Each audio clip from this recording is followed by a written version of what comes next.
spændende. Har vi den?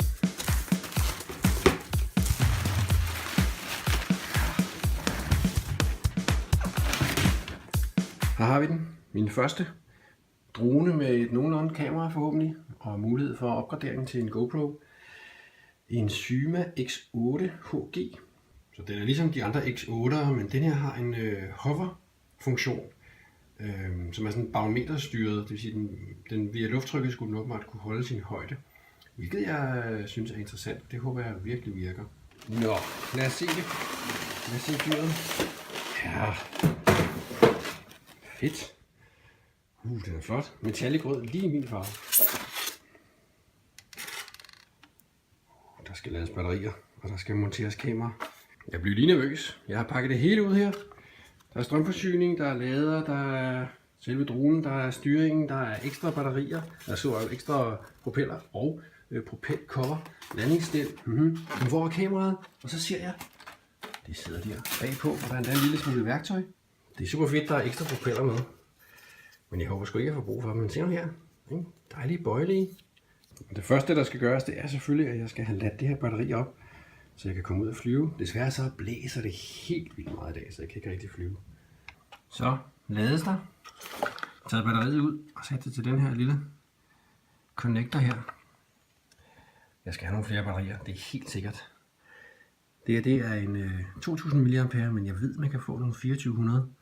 Godt nok fra Kina, så jeg ved ikke, om de rigtige er 2400, men det kunne være meget sjovt lige at få nogle, der var lidt kraftigere. Det her, det er simpelthen det letteste kamera, jeg nogensinde har holdt i min hånd. Det har en lille micro SD her, og så har det en omskifter 720p og 1080p. Jeg kører selvfølgelig 1080p. Det har samme størrelse som en GoPro, hvilket selvfølgelig er en fordel. Det kan det være, kan man sætte en GoPro i, men man kan godt være lidt nervøs for vægten. En GoPro vejer væsentligt mere end den her. Og man kunne lige prøve at veje skidtet, bare for at være nysgerrig cirka. Hvad sådan der, den vejer 29 gram. Det var sæt ikke meget. Her har jeg da lige lånt min søns GoPro-klon, et Denver Wi-Fi-kamera. Hvad var det for eksempel? Se, det var 64. Ja, det er spændende at se, hvor meget det ødelægger flytiderne, hvis man sætter et større kamera på, om den overhovedet kan løfte det. Nu skal jeg skrue benene på. De sidder her, eller rettere, de skal sidde her. Og et lille trick her, det er, at man skal huske at bruge de rigtige skruer. Og det er dem, der ligger en helt bunke skruer i en pose her. Men dem, vi skal bruge, det er de her, med det store hoved. Og i det tilfælde her, der er det guld værd at have en magnetisk skruetrækker. Og så skal skruerne sådan set bare ned i de her huller hernede. Skru den endelig ikke for stramt i. Det er plastik det her, så der skal ikke mange kræfter til. Det skal bare sidde fast. Jeg kan kun anbefale at bruge en håndskruetrækker. Ikke noget med maskiner, det er sådan noget plastik her.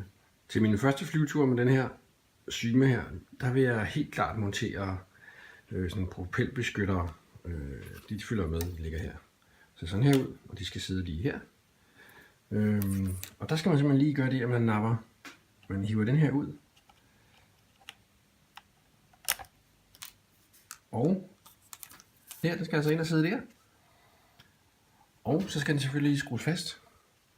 Og det skal man gøre her i de to huller, der er ledige der.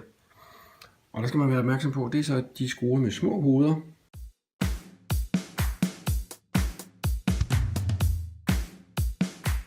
Så er alle ben og alle rotorbeskyttere monteret. Første flyvetur nærmer sig. Vi er snart klar til takeoff. Der er strøm på batteriet. Det er ladt helt op. Den grønne lampe her, den er slukket. Det betyder, at der er fuld power på. Jeg har puttet batterier i remoten, så den kan tænde og gøre klar. Det bliver spændende. Jeg venter med at montere kameraet. Jeg vil først lige op og flyve uden. Hvis nu. Så det eneste, der mangler lige nu, det er sådan set at få batteriet på plads. Så er vi klar til første takeoff. Og det skal sidde herinde. Stikkene de er lige til at sætte sammen, så det sprang jeg over. Så er vi ved at være klar. Så nu er jeg jo lidt sådan den grundige type, så jeg har selvfølgelig læst manualen. Jeg ved godt, det er sådan lidt feminint, men det har jeg altså. Og her står der for eksempel, at der er noget, der hedder Level Calibration Function. Og det har noget at gøre med, at man fortæller dronen, hvad det er, der ligesom er vandret, når den står på en vandret flade. Så jeg tænker, at det er en meget god idé at gøre inden man tager den første flyvetur. Og det er altså noget med, at man sætter begge håndtagene ned i nederst højre hjørne på remoten, for at kalibrere, så den ved, hvad der ligesom er vandret. Så det vil jeg gøre som det første. Here goes. Tænder for apparatet. Så kommer godt med gang i lamperne. Så skal den ned og stå. Og jeg får lige kontakt. Sådan der.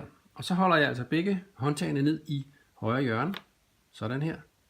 Så blinker lamperne hurtigt. Og så holder de op med at blinke. Og så er den ligesom nivelleret, eller hvad skal man sige. Der ved den, hvad der er vandret her. Den vipper opad, så starter rotorerne.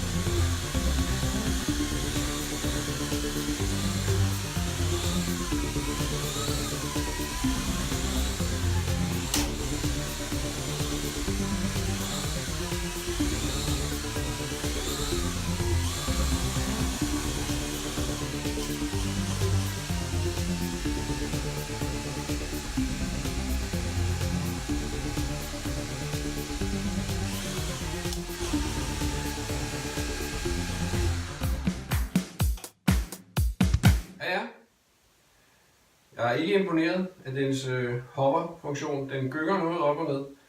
Det kan selvfølgelig være, at det hjælper, når man kommer ud. På grund af lufttrykket, det ved jeg ikke, men her er det ikke imponerende.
Gamle ben her, skruet af, og et sæt forlængede stænger fra DJI Phantom er kommet på.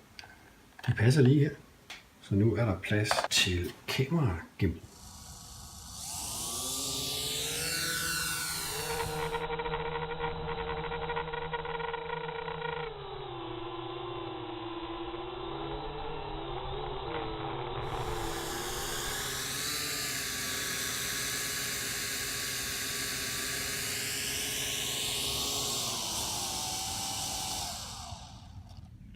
Den her meget korte flyvetur, det var på det her nyindkøbte batteri fra en dansk forhandler. Jeg har nummereret det som nummer 3, det vil sige, det er det tredje batteri, jeg har købt. Købt 2 hos vedkommende. Det var ikke imponerende.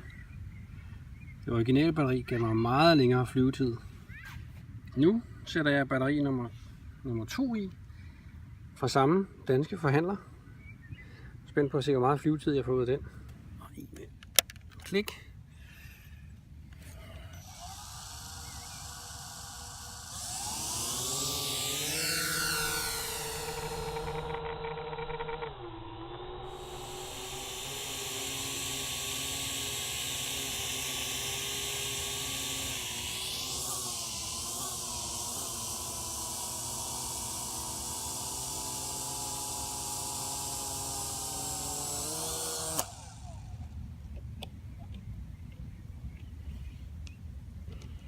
Det var mærkeligt, at den ikke slukkede for rotorerne. Så det var præcis samme problem som det forrige batteri fra den samme danske forhandler.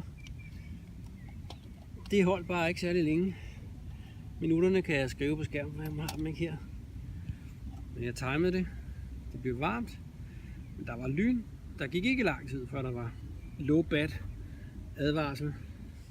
Og lamperne her blinkede. Rimelig slattent. Eller hvad man nu skal sige. Det er i hvert fald ikke gode batterier. Så det vil jeg klage over. Og håbe, at han kan levere nogle bedre. Nå, vi tester videre. Jeg har 2 andre batterier her. Fra en kinesisk leverandør. Muligvis den samme, det ved man jo ikke. Men det skal også prøves. Hvis ellers min propel her overlevede den lidt bratte afslutning fra før. Det var sgu mærkeligt, at den ikke slukkede for rotoren, da jeg hævde pinden nedad. Jeg gjorde det længe nok, men ja, så er det. Det kan være, at den blev så meget tør for strøm, at modtageren ikke engang fungerede. Så det vil jeg ikke gentage. Jeg vil stoppe, mens den stadigvæk selv kan flyve. Nå, næste batteritest. Det kan selvfølgelig også være, at min sender er ved at løbe tør for strøm. Det ser meget godt ud.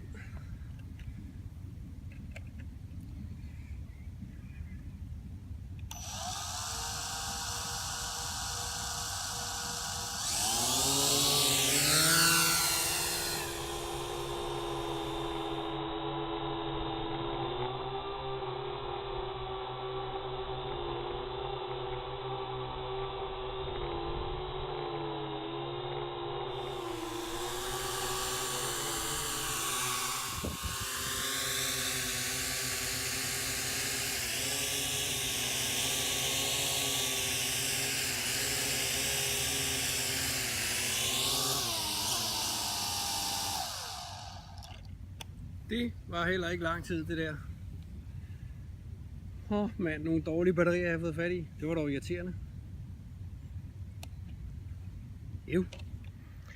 Den har lidt tendens til at få overbalance, når den lander med det her nye stel på. Men det er nok måske heller ikke så bredt som det andet, og det er i hvert fald lidt højere. Så lige i det, den lander med det her og står stille, så er det som om den lige ved at tippe forover. Det var sådan set det, der skete før, da den ikke slukkede for propellerne i tide. Der nåede den faktisk at tippe for og ramme jorden, men det var vist den her propel herovre. Og den ser ud som den har det